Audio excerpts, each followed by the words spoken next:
Assalomu alaykum aziz qadrdonlar va bizning obunachilar va kanalimizga yaqinda kirib kelayotgan aziz insonlar. Bugun men mana Timurdan uzoq kutgan narsam keldi.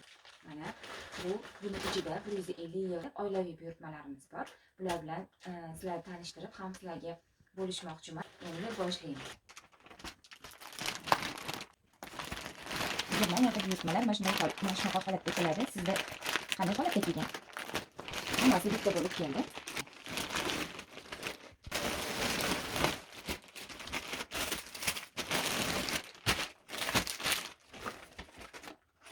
Men bularni birinchi olmoqchiman. Undan keyin sizlarni tanishtiraman.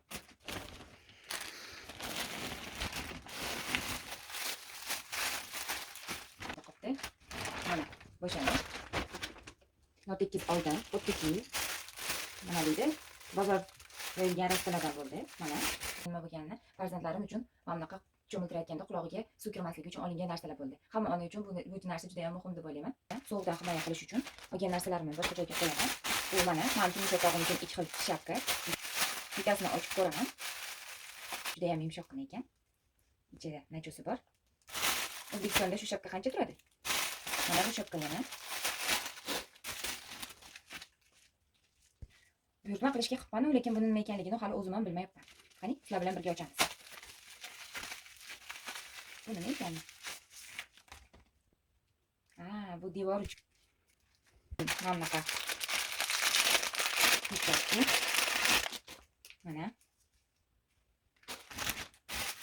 Bu mana 3 xil shapka ekan. 3 ta shapka olibmiz. Mana. 3 ta shapka. Bu yana maska. Bu eng kattasiga o'tamiz.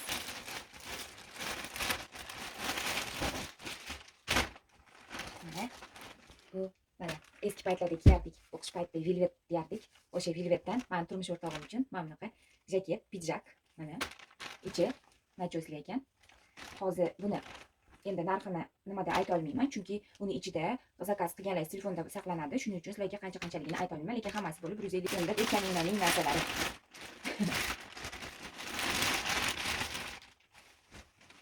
Mana. Bitta yarim. Bu meni o'zim uchun issiqqina. Yo'q deyishimga qaramasdan meni mehribon erjonim men uchun zakaz qildilar. Hozir men buni endi sizlar bilan baham ko'rib kiyib ko'raman, baho beringlar. Qani, menga yarashdimi yo'qmi? Mana va nihoyat men kiyib ko'rdim. Mana juda ham issiq. Yangi menimcha Timurda trenddagi narsa ekan. Chunki men oldin bu narsani ko'rmagandim. Ko'rdim-ku, keyin buni issiqligini bildik. Undan keyin men e'tibor bermagan edim, lekin menga aytilmasdan turmush o'rtog'im